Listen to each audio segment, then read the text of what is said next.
chers téléspectateurs, bienvenue sur Africa TV. À la faveur de cet échange avec le Dr Djaligé Oumarou, nous allons discuter ce matin de Boko Haram et l'école. Bonjour Dr Djaligé. Bonjour M. Koukam.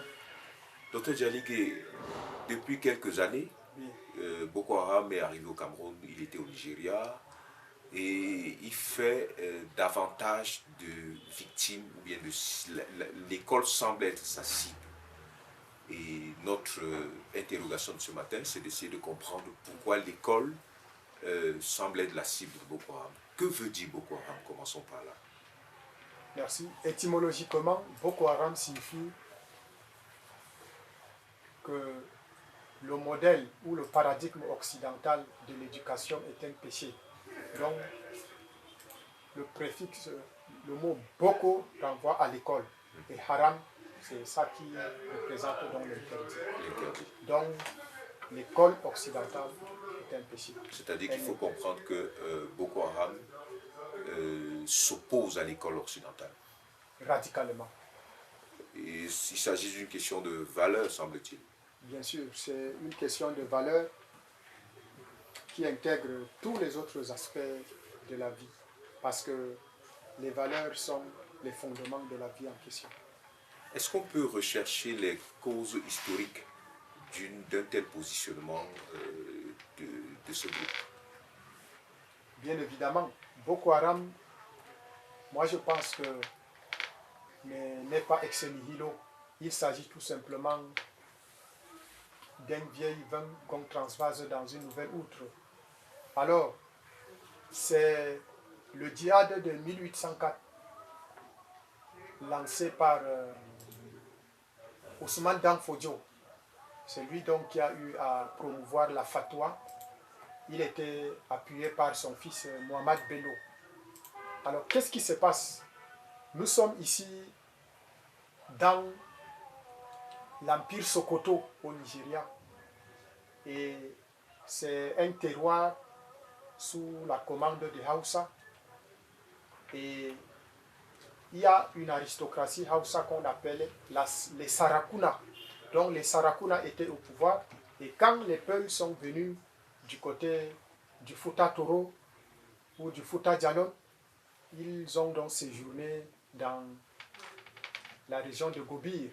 Et suite donc à leur séjour, il se posait un problème de gestion de droits de package, c'est-à-dire pour les droits pour paître les troupeaux dans un espace territorial donné. Et les peuples devraient verser des taxes aux autochtones qui sont les Hausa. Mais plus tard, qu'est-ce qui s'est passé? Il se pourrait que les leaders de la principauté Hausa, c'est-à-dire les Sarakuna, ont eu à aller plus loin. Ils ont commencé à pratiquer ce qu'on appelle le jus primae notice, c'est-à-dire, ça c'est l'appellation latine, le droit de cuissage sur les jeunes pucelles peulh. Et c'est ce qui a donc créé la révolte du chef spirituel Ousmane Dan Fodio pour venger donc sa communauté. Donc, le djihad de 1804 commence donc dans les principautés Hausa de Gobir, dans l'Empire Sokoto. Et c'était un enjeu purement d'abord économique avant d'être religieux. Et par contamination, ce vent du djihad va donc passer dans d'autres contrées ou corridors du bassin du lac Tchad, c'est-à-dire le Nord Cameroun. Alors Boko Haram donc s'inspire de cette djihad de 1804 et va donc créer son sanctuaire dans le nord-ouest, c'est-à-dire le nord-ouest du Nigeria, l'état du Borno State, dans la forêt de Sambisa. C'est un peu ça. Et du coup, ils veulent, on doit comprendre que l'idée, c'est de préserver une certaine tradition de valeur. C'est bien ça. L'idée, c'est d'accroître son territoire et d'imposer la charia comme principe de justice. Puisqu'ils ont un drapeau, leur territoire est délimité, c'est le bassin du lac Tchad. Vous voyez que même le Tchad voisin n'est pas à l'abri. Souvenez-vous des efforts menés par le maréchal Idriss Déby Itno, de regretter mémoire. Le Nord Cameroun n'est pas à l'abri jusqu'à aujourd'hui, il y a des assauts. Pas plus tard qu'hier, on a eu à tuer des commerçants dans le département du Mayo-Sava, c'est-à-dire à Kassa. Vous voyez que Boko Haram est organisé. Boko Haram estime que l'école occidentale lui vole ses enfants. C'est ça la question. Ou bien impose des valeurs pour lesquelles elle s'oppose.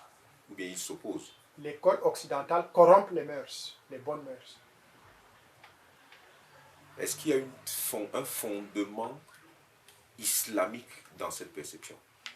Ou alors il s'agit tout simplement d'une tradition culturelle qui serait liée à certains peuples? Bon, s'il faut donc partir de l'essence de cette secte, Ousmane Danfodio a instrumentalisé la religion pour défendre les intérêts économiques, culturels et politiques de sa communauté. Alors, le lien qu'on établit entre la secte et la religion, pour moi, est fondamental. Parce que dans la religion, il y a une multiplicité de congrégations. La secte est salafiste, parce que tous les musulmans ne sont pas salafistes. Alors, mais tous les salafistes sont des musulmans. Donc voilà la nuance qu'il faut faire. Maintenant, revenons à la question de notre entretien. L'école, après avoir, si, disons, l'école est la cible, Oui. Parce que même la définition du concept nous renvoie à ça. L'école est la cible, et après l'école, quoi? C'est quoi? C'est-à-dire que c'est non à l'école occidentale, oui à quoi? L'école est la cible parce que l'école est un creuset par excellence où commence l'éducation de l'homme. Alors, il cible donc l'école parce que les valeurs qui régissent la société sont diffusées donc par l'école. Et après l'école, ça peut être aussi les hôpitaux, ça peut être les centres de commerce, ça peut être les lieux de culte. Donc voilà l'objectif. Le problème, c'est la guerre c'est une guerre qui commence par l'école et qui embrase tout le reste de la société. Tous les autres secteurs de la société. C'est-à-dire que c'est un choc des civilisations, il faut le dire. C'est un choc de civilisation, pour reprendre Samuel Pierre Huntington. Oui. Et quand on envisage la chose de cette manière, Oui. Ils enlèvent les enfants, par exemple au Nigeria. C'est quoi l'objectif? Non, mais puisque les filles de Chibok qui ont été enlevées, elles étaient dans un centre éducatif. Il fallait les enlever et les confier un mari à chacune pour les faire engrosser. En fait, on n'a pas besoin d'école. On n'a pas besoin d'école. Étant donné que, selon leur culture, les femmes se marient dès qu'elles perçoivent les premières règles, c'est-à-dire à partir de 12-13 ans. Dès les premiers menstrues, elle est faite pour le mariage. Donc, le but de la femme, c'est de procréer et aller chez son mari. Et non passer 23 ans, 24 ans en disant qu'elle cherche la licence. Vous voyez que chez eux, ça ne passe pas. Ça veut dire qu'en réalité, ce n'est pas non à l'école occidentale pour lui à l'école islamique. Ce n'est pas un combat en faveur de l'islam. J'essaie de comprendre. C'est-à-dire que si vous sortez les enfants dans un cadre, parce que vous estimez que l'enseignement qui est fait là-bas est mauvais, ou bien n'est pas ce que vous souhaitez, pour les mettre dans un autre cadre, où vous allez les former selon un enseignement que vous estimez être celui que vous aimez ou bien que vous souhaitez, ça se comprendrait. Donc, c'est-à-dire, on détruit l'école et... L'école moderne. On détruit l'école moderne. Oui. Pour faire quoi? Pour C'est ça le promouvoir sens de ma question. la madrasa, c'est-à-dire l'école coranique. Ok. Parce que la finalité de l'école coranique, sur le plan pédagogique, c'est de former les marabouts. Mais sur le plan, je vais dire, cognitif, ça vous permet d'être en contact permanent avec, je ne sais pas s'il faut appeler ça leur transcendance, le Coran, puisque vous maîtrisez les diatribes et les versets par cœur. Et ça vous permet donc de mener votre vie selon les interdits du Coran. Ça, c'est sur le plan cognitif. Mais sur le plan pédagogique, il y a ceux qui finissent, après avoir achevé la lecture du Coran, ils sont auréolés, marabouts. C'est quoi un marabout? Un marabout, c'est un docte, un savant. C'est quelqu'un qui possède la connaissance. La connaissance du Coran. Tout à fait, un érudit. Qu'est-ce qu'il en fait? Bon, il y a des marabouts qui sont simplement des pédagogues, c'est-à-dire tous les matins et les soirs, les enfants, les filles, les garçons, les gamins, appelons-les ainsi, viennent se regrouper dans sa maison pour apprendre à réciter le Coran. Et il doit être rémunéré par les parents de ses enfants. Et il y a aussi d'autres marabouts qui orientent dans une perspective beaucoup plus spirituelle.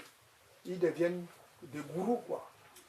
C'est-à-dire, ils sont capables de prédire l'avenir. Et lorsque des personnes sont malades, ils jouent le rôle de 20 prêtres traditionnels et ils viennent donc réciter des versets et ils prodiguent des conseils. Ils donnent aussi des potions qu'il faut prendre. Donc voilà un peu ce que moi j'entends par marabout selon mon entendement et ce que je vois dans la vie de tous les jours.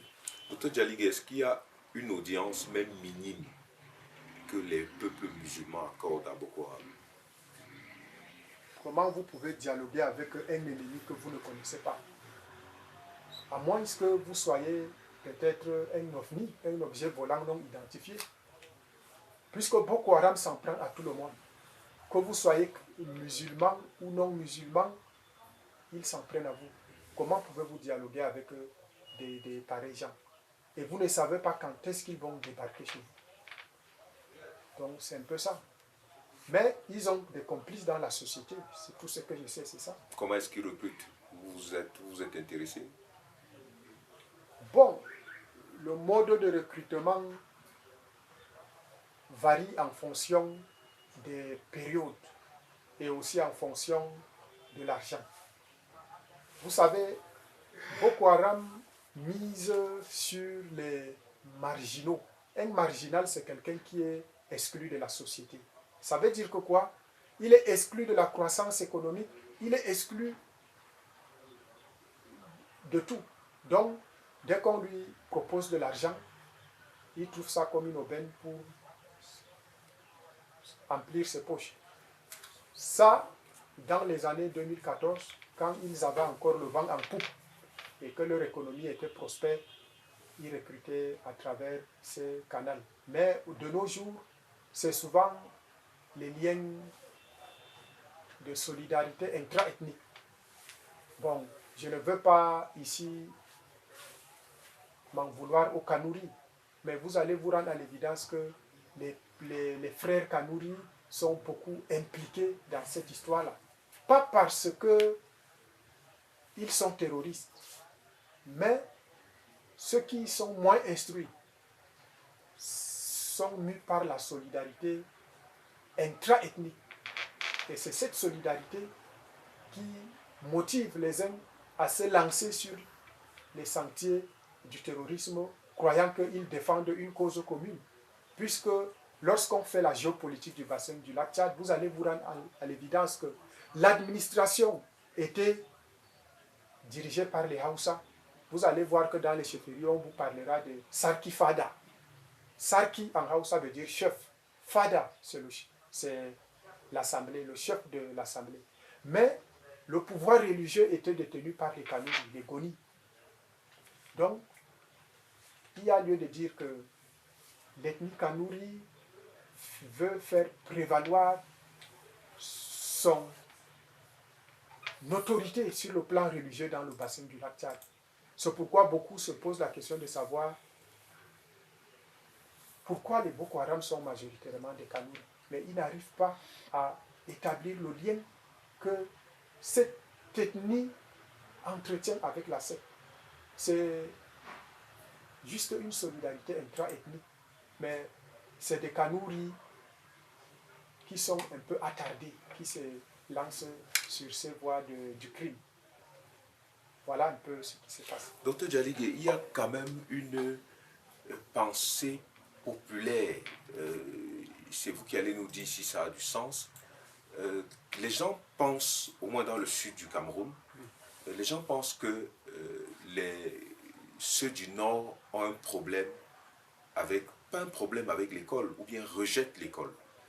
Parce que la culture, c'est vous qui allez nous dire si ça a du sens ou pas, il y aura une culture socio-anthropologique et peut-être religieuse qui recommanderait que l'école soit pour des esclaves. Et c'est pour ça que on essaie de, c'est comme ça qu'on essaie de comprendre pourquoi est-ce que dans la partie nord Cameroun, l'école ne semble pas être, je le dis avec beaucoup de prudence, ne semble pas être vraiment une priorité. On serait, quand on est aisé, plus tenté à aller à l'école islamique que d'aller à l'école classique, appelons ça l'école occidentale, comme vous voulez. Qu'est-ce que vous pouvez dire à nos téléspectateurs par rapport à ce préjugé qu'on a sur les peuples du Nord Cameroun? Moi, je suis d'abord déçu par rapport à un certain nombre de choses. Parce qu'en Europe, j'ai constaté qu'il y a beaucoup de Camerounais qui connaissent les petits villages de France, de l'Espagne, mais ils ne connaissent pas les villages du Cameroun. Oui. Mais quand certains m'apprivoisaient comme un Malien, c'est lorsque je sors mon passeport pour leur dire que je suis Camerounais qu'ils sont sidérés. Et ils aimaient me dire, mais un Wadjo vient faire l'immigration, mais depuis quand vous aussi vous voyagez? Alors, il y a trop de préjugés sur le Grand Nord du Cameroun. D'abord, ceux du Sud, tous les Camerounais, nos compatriotes de la partie méridionale apprivoisent le Grand Nord comme les Haoussa. Les Haoussa sont un peuple, ils sont dans le Nord, plus précisément dans la Damawa. Ils sont aussi ici à Yaoundé, mais on ne peut pas dire que tout le Grand Nord se résume par les Haoussa, pour commencer. Et de deux, le Nord Cameroun, du point de vue démographique, c'est un grenier électoral, comme on a souvent l'habitude de dire. Alors, le Nord Cameroun est multi-ethnique et pluriconfessionnel. Donc les réalités sont composites et complexes. Alors, j'ose croire que quand vous êtes déjà nombreux, il faut prendre en compte ce qu'on appelle le ratio. Si peut-être une famille dispose de 10 enfants et que parmi les 10 enfants, je veux dire, 5 vont à l'école et 5 sont sous-scolarisés, ils ne partent pas à l'école. Et l'autre famille dispose de 3 enfants et que sur les 3, tous vont à l'école. Alors, vous verrez que du point de vue du nombre, la famille qui ne dispose que de 3 enfants a 100% de pourcentage. En revanche, la famille qui dispose de 10 enfants et que la moitié y va, l'autre ne va pas, il y a déjà un problème au niveau du ratio. Mais du point de vue du plus grand nombre, ce sont les 5 qui sont nombreux que les 3. Donc voilà un peu le cliché qu'on s'est fait du Grand Nord à travers cette explication que je veux faire. Alors, l'école au Nord Cameroun, l'école est venue tardivement. Selon nos parents, il y a eu 50 ans d'écart. Parce que quand on nous faisait chanter à l'école primaire, Alfred Saké, le roi de l'enseignement, nous fonda une école à Douala. En 1945, jusqu'au bout, le Cameroun se développe. Ça, c'était des chansons qu'on nous enseignait pour graver ça dans la mémoire. C'est les missionnaires qui ont eu à implanter les premières écoles au Cameroun. Mais avant que ces écoles n'arrivent au nord, il fallait attendre longtemps. Alors, qu'est-ce qui se passe? J'ose croire que, pour répondre à cette question, le Nord Cameroun est constitué de sociétés de castes. Vous voyez un peu. Et dans les sociétés de castes, chaque enfant est appelé à opter pour la profession de sa société d'appartenance. Si votre père est forgeron, il va vous préparer à forger. Si votre père est un chasseur, il va vous apprendre à chasser. Donc voilà ce qui se passe. Et du point de vue historique, ceux qui ont gagné, je vais dire les vainqueurs de l'histoire, parce qu'il y a toujours une histoire dans toute société. Les vainqueurs de l'histoire du Grand Nord Cameroun sont ceux-là qui ne veulent pas aller à l'école, c'est-à-dire leurs rejetons ne veulent pas aller à l'école. Et quand vous dites vainqueurs de l'histoire, ça veut dire les gens qui sont opulents sur le plan de la richesse. Bien sûr, oui. Lorsque vous êtes vainqueur de l'histoire, vous contrôlez les terres, l'économie est entre vos mains, et même quand il y a une nouvelle donne, vous êtes toujours en train d'échanger avec le pouvoir central, parce que vous ne voulez pas que la tendance change. Vous voyez un peu. Oui. Vous allez voir que ces vainqueurs de l'histoire ne veulent pas, je veux dire, ont des progénitures qui ne veulent pas de l'école. Oui. La minorité qui est allée à l'école a eu la chance peut-être de tomber sur des parents qui ont subi une formation à l'occidental. Vous semblez confirmer ce qu'on pense, parce que j'ai évité de le dire tout à l'heure. Oui. La pensée populaire dit que dans le Nord Cameroun, Oui. c'est les enfants des esclaves qu'on envoie à l'école. C'est des gens qui n'ont rien, qui ne sont, si vous permettez le terme, rien, qui vont à l'école. Tous les docteurs, les PhD du Grand Nord sont majoritairement, justement, de souche paysanne. Oui. Ça veut dire que quoi? À force de ne pas avoir les moyens pour se lancer dans le commerce ou quoi que ce soit, leurs parents, ils sont obligés de percer l'école. Oui. C'est-à-dire que leur émancipation, pour arracher leur liberté, ils étaient obligés de s'adonner à l'école. Moi qui vous parle, je suis de souche paysanne. Oui. Et j'ai eu la chance, mon père a travaillé avec les colons français à la CFDT. La CFDT, c'est la Compagnie française de développement des textiles. Ça a vu le jour en 1949-1950. C'est ça qui a donné naissance à la Sodécoton, parce que le terme Sodécoton commence en 1974. Donc, ce frottement de culture a fait que mon père sache la valeur de l'école. Et ce qui fait qu'on s'est adonné donc aux études. Et il y a 2 docteurs dans ma famille, PhD. Les restes sont des femmes.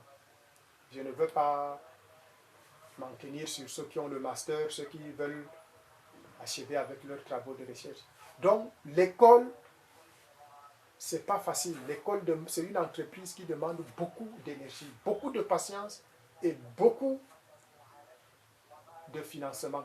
Alors, ce qui fait que quelqu'un qui a déjà une richesse qui l'attend ne peut pas dire qu'il va à l'école pour devenir riche, comme le pense l'opinion communément admise de ce côté-là. Eux, ils pensent que lorsqu'on va à l'école, c'est d'abord pour devenir riche. Non, c'est pour s'instruire, pour reculer l'horizon de l'ignorance. Mais ceux-là pensent qu'ils vont pour devenir riches. Et c'est pourquoi il faut peut-être une catharsis, c'est-à-dire une purge intellectuelle pour amener cela à comprendre que même s'il faut aller remuer la terre, aller faire le commerce, l'école est une clé de la vie. J'ose croire que les choses sont en train de changer maintenant avec la décentralisation universitaire. Mais il y a toujours une couche dans la société qui s'active toujours dans la logique du monolithisme politique, où avant de mourir, le père doit déjà préparer l'héritage de chaque enfant. Et c'est cet héritage-là qui lui permet donc de décoller sa vie. Donc c'est un peu ça. Je pense qu'il y a d'abord de sérieux préjugés sur le Nord Cameroun, parce que si vous ne parvenez pas d'abord à identifier, à définir quelque chose, vous n'allez pas parler de cette chose de manière honnête ou objective. On constate quand même que l'ancien pouvoir, il y a eu deux pouvoirs au Cameroun depuis l'indépendance. Oui.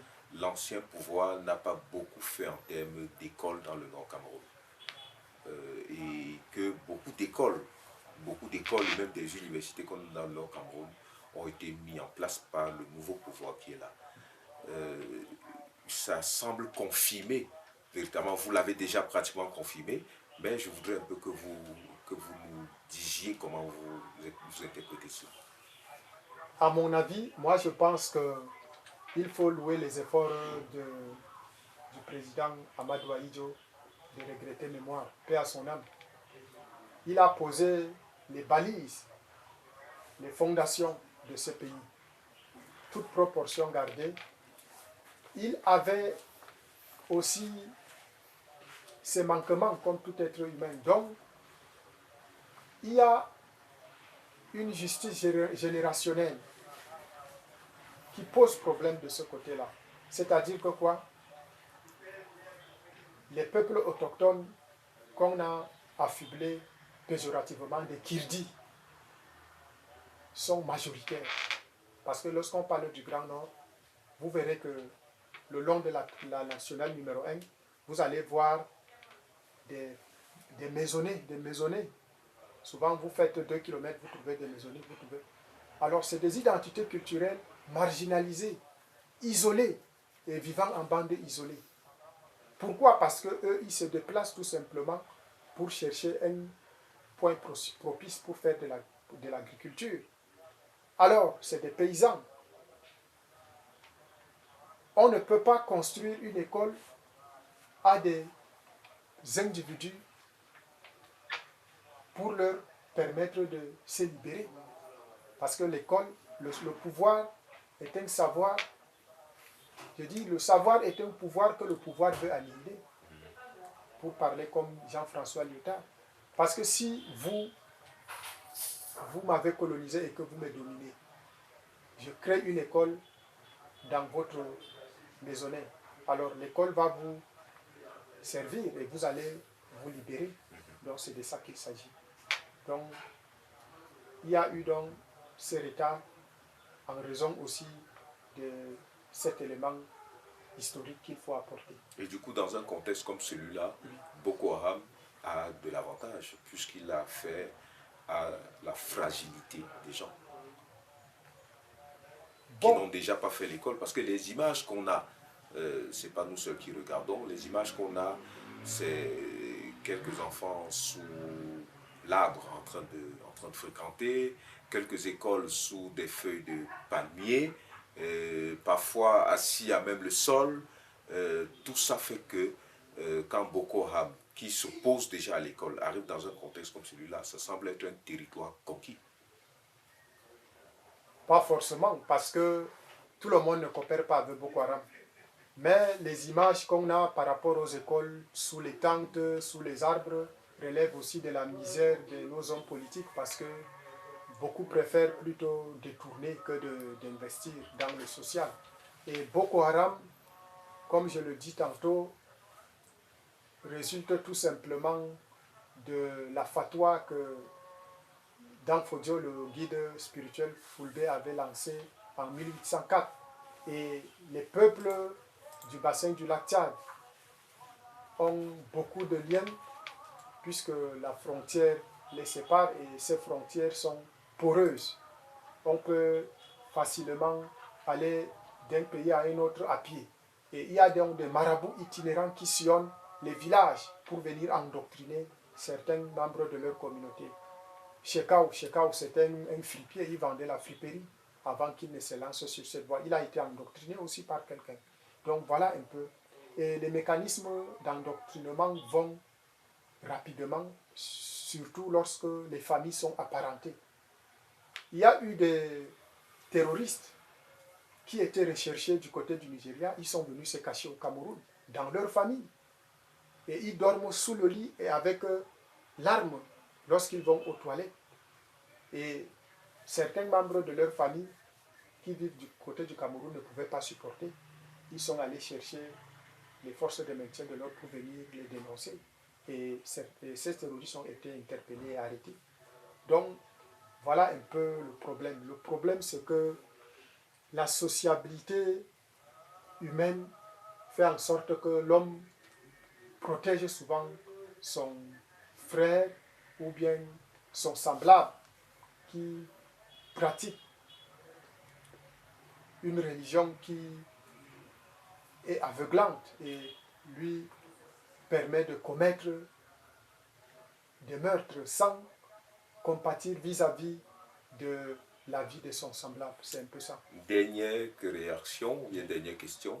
Est-ce que vous pensez que la modernisation de l'école, ou bien en mettant en place des structures scolaires dans le Grand Nord, on peut parvenir à résorber la question de Boko Haram? Si on mettait en place davantage d'écoles, est-ce qu'on parviendrait quand même à résorber la question? Je pense que les Nations Unies sont en train de faire cet effort-là parce qu'il y a des écoles où on prépare à manger aux enfants. C'est-à-dire, on envoie le programme alimentaire mondial vient ravitailler certains établissements de la périphérie. Et chaque enfant va à l'école avec sa gamelle. À midi, on leur sert à manger. C'est pour les attirer vers l'école. Oui. Parce que l'enfant se dit que mais, moi je vais à l'école parce qu'on mange de la nourriture, de la bonne bouffe. Alors si on peut maintenir cette politique et que les dirigeants ne détournent pas, les choses pourront aller dans ce sens. Merci Dr Dialigué d'avoir échangé avec nous sur cette question de Boko Haram et l'école, et nous avons essayé de comprendre, nous avons quand même eu quelques éléments, qui nous permettent de comprendre cette confrontation que cette secte islamique a contre l'école, et nous pensons avoir donné aux chercheurs quelques éléments qui vont leur permettre d'aborder des pistes de recherche et de poser des thèmes de réflexion. Merci infiniment d'être venu sur Africa TV. C'est moi qui vous remercie. Chers téléspectateurs, n'oubliez pas de vous abonner parce que vos abonnements permettent à l'Afrique de gagner des combats. À très bientôt sur Africa TV.